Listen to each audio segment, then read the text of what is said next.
Hello, McDonald Elementary. This is Chris Hawkins, and today I'm going to talk to you about our year-end data. All of this data is publicly available at txreports.emetric.net. You can find STAR data all the way back to 2012 for any school in the state of Texas. First thing I'm going to discuss with you is our language arts and reading data, looking at our overall reading data for 3rd, 4th, and 5th grade. On this slide, we're detailing McDonald's reading compared to the state. If you'll notice in 3rd and 4th grade, McDonald outscored the state by 1 point in 3rd grade, by 5 points in 4th, and we were 3 points lower in 5th. We are looking at reading as a potential growth area, and we'll discuss that a little later in this presentation with you. COVID slide is a term you're going to hear a lot, whether it be on the news or in communiques from us or Texas Education Agency. And in the COVID slide, we're talking about the learning loss that has occurred over this pandemic. You'll notice here on this chart, McDonald experienced significantly less COVID slide than the average school in Texas and Region 10.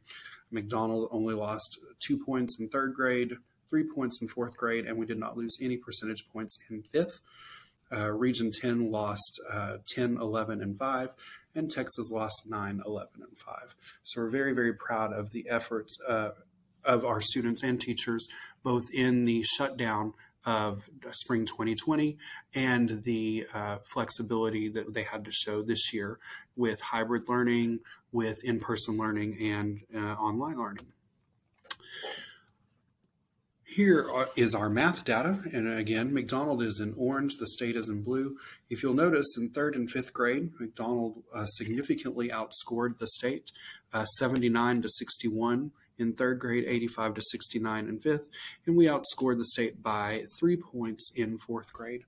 And we're very, very proud of our efforts that have occurred in math this year, very, very proud of our students and our teachers. Here's the COVID slide comparison for math. The state is particularly concerned because the data shows that statewide there is an extremely large learning loss with regard to math, and you can see that's demonstrated in the data here for Texas and Region 10. They lost a minimum of 13 points across 3rd, 4th, and 5th grades. If you'll notice, the McDonald students and teachers, through their efforts, they did not experience near as much loss. In fact, 3rd and 5th grade gained percentage points. So McDonald scored 2 points higher in 3rd, 10 points higher in 5th, and we only lost 1 percentage point in 4th. So our teachers and students have been working really, really hard in all subjects to combat the COVID slide. And you can see we're just about where we were in the normal school year. We're very, very impressed with our efforts, with the efforts of the students and the teachers. Very, very proud of them. Parents, we thank you for partnering with us in that. I do want to address a growth area here and want to talk about why does math appear to be more successful than reading? And we do have some answers for you on that. In the fall of 2019, Ferris ISD adopted the Sharon Wells math curriculum. This curriculum has an aligned scope and sequence for grades 2 through 5. And every day the students receive instruction and practice in basic facts, skills, problem solving, and the large concept.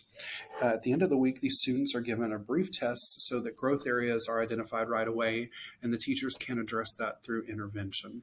The Sharon Wells curriculum also has required and professional development, embedded professional development, every 6 weeks.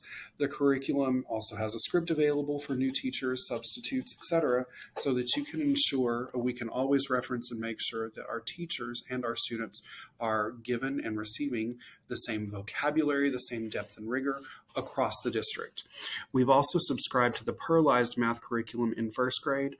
The Pearlized curriculum was developed by a former employee of Sharon Wells, so it matches up with that curriculum pretty well. So you might ask, what steps are being taken to boost our achievement in reading? And we have 2 answers for you there. The first is that Ferris ISD has hired a literacy coach, and our literacy coach is Mrs. Katie Gullett.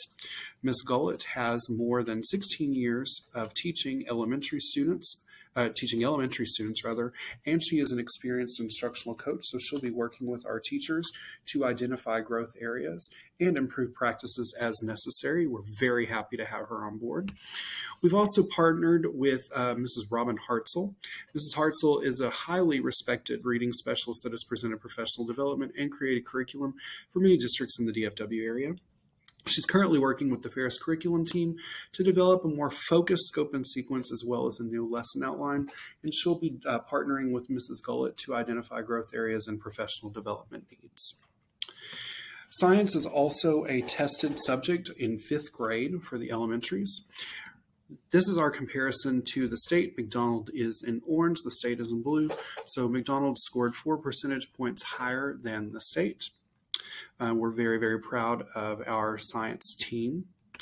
And then dual language. So for the past 4 years, Ferris ISD has been very carefully and methodically rolling out our Gomez and Gomez dual language instructional model, adding 1 grade a year. And this year, our first cohort took their 3rd grade STAR test. So this is the first time a dual language cohort has tested. And we're very, very impressed and pleased with the results. You'll notice here, McDonald has highlighted in orange. And if you look at the approaches, which is the passing rate, McDonald bested, and I shouldn't say bested, but scored higher than Region 10 and the state. And then a group of schools that we look up to greatly that have well-established bilingual programs. McDonald outscored them in the passing rates and then scored, on par with them in the upper echelon meets and masters rates. So we're very, very pleased. And these are the reading results. So this is English and Spanish reading tests. Also, the research states that bilingual students start out scoring their non-bilingual, their non-bilingual peers, and the results here support that research. 73% approached in reading versus 65% of the non-bilingual students. Math also had a terrific year in bilingual. If you'll notice here, 86% passed compared to the Region 10's 59% and the state's 53%. And McDonald Elementary outscored all of the comparison schools down here in approaches, meets, and masters. Very, very impressed with our bilingual students' math this year.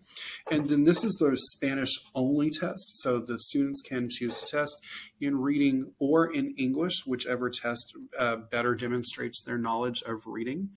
You'll notice here that McDonald, again, outscored the comparison groups in the passing rates. So McDonald scored 67% against the state's 52 and Region 10's 55.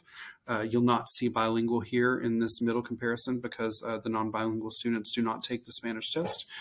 And down here, McDonald was the high score in our approaches range, and then was on par, and in some cases higher in meets and masters when comparing to these well-established bilingual programs.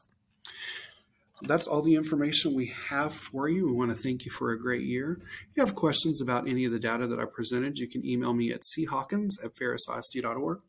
And all of this data is publicly available at txreports.emetric.net. I hope you have a great day.